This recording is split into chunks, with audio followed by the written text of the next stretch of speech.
I'm only getting to do it because of something sad that happened. I think a lot of that has dissipated over the last 3 years. After years of quiet dedication and powerful performances with the Eagles, Vince Gill is finally ready to speak his truth.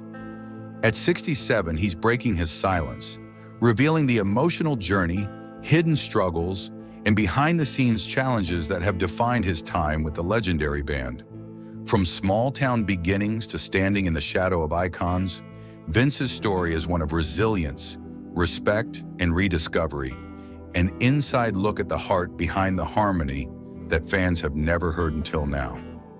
Let's rewind and uncover the story that brought Vince Gill from a small town to the global stage with the Eagles. Born on April 12, 1957, in Norman, Oklahoma, Vincent Grant Gill grew up surrounded by music. His father, Stan, was a judge who also played the banjo and guitar, while his mother, Jaren, had a passion for singing and the harmonica. Music was a constant in their home, with everything from country to rock echoing through the house. Young Vince, inspired by these sounds, picked up a guitar at the age of 5 and quickly began exploring his talent. By 8, he and his half-brother Bob were already performing covers on local radio. He learned guitar from a local musician named Jay and honed his skills under the guidance of Julian Akin.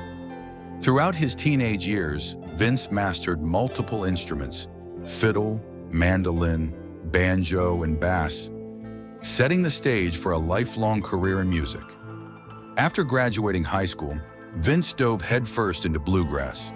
He formed his own band, Mountain Smoke, which even opened for Kiss at one point, though the crowd's reaction was less than welcoming. Still, Vince's spirit and dedication didn't waver.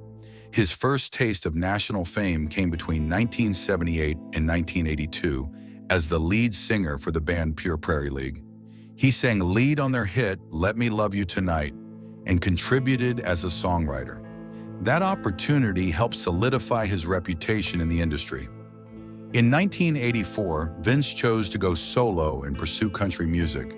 His early years with RCA Records weren't easy. Success didn't come immediately, but everything changed in 1989 when he signed with MCA Nashville.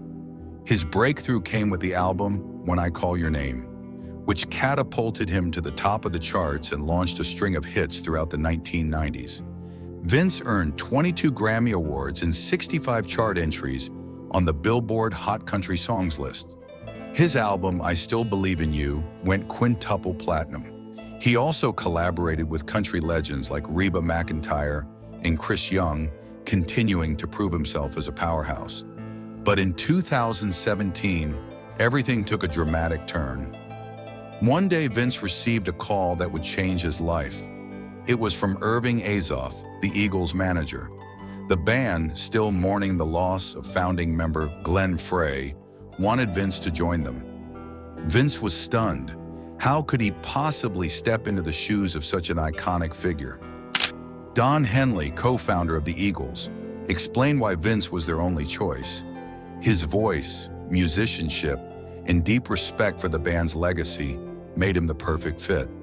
But Vince couldn't help but wonder, why me? Joining the Eagles was both an honor and a huge responsibility. Glenn Frey wasn't just a member of the band, he was its heart. Vince knew he couldn't replace Glenn, but he could honor him. So he joined, not to imitate, but to bring his own voice while keeping Glenn's spirit alive. Still, transitioning from a solo artist to a member of a tightly knit band wasn't easy. Vince had to adapt to a new dynamic, sharing creative control, blending with others on stage, and living up to sky-high expectations. Fans were skeptical. Could Vince really fill Glenn's role? Could he truly become an Eagle? Behind the scenes, it wasn't always smooth sailing. The band's chemistry was unique. Don Henley was intense and focused. Joe Walsh brought spontaneous energy, and Timothy B. Schmidt offered calm mediation. Vince had to find his place among these strong personalities. During rehearsals, tension sometimes flared. One major argument broke out over a song arrangement. Vince proposed a fresh take on a classic, hoping to revitalize it. But the idea wasn't well received. The disagreement quickly turned heated, and Vince found himself questioning his role in the band. Later that night, alone in his hotel room, Vince thought about quitting. Was the emotional toll worth it? He missed having full creative control and feared he might never fully belong. But then something unexpected happened. Don Henley approached Vince for a heart-to-heart. They stepped away from the noise and opened up to each other. Don acknowledged Vince's struggles and reassured him that his voice mattered. This conversation became a turning point.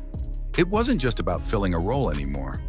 It was about evolving as a band and honoring Glenn through new collaboration. From that moment forward, Vince felt renewed purpose. His guitar work, smooth vocals, and unique tone began to shape the Eagles' sound in fresh, exciting ways. Songs like Tequila Sunrise and Take It to the Limit gained a new depth with his presence, blending nostalgia with modern flair. Fans started to notice, and they had opinions. Some welcomed the change, excited to see the band continue with such a talented musician. Others felt it was sacrilegious to have anyone else in Glenn's place. Vince responded with humility and grace. He openly expressed his admiration for Glenn and clarified that he wasn't trying to replace him. He was there to preserve the legacy while remaining true to himself. Over time, even critics came around. Vince's sincerity combined with his undeniable talent began to win people over.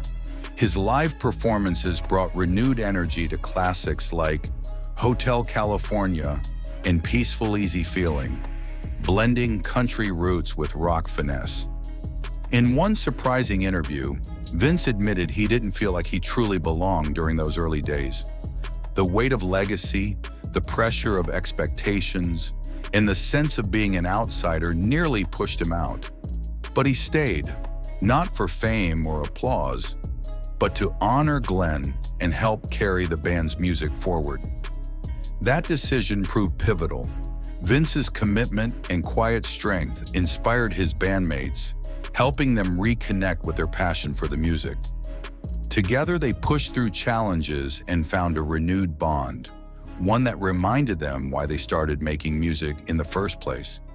Vince Gill's journey with the Eagles has been full of twists, struggles, and triumphs. But more than anything, it's a story of grace, humility, and the power of music to unite generations. So what lies ahead for Vince and the Eagles? Only time will tell.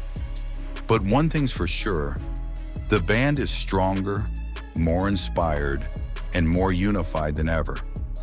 Thanks for watching, fam. If you enjoyed this video, hit that like button, subscribe to the channel, and check out the next video on your screen right now.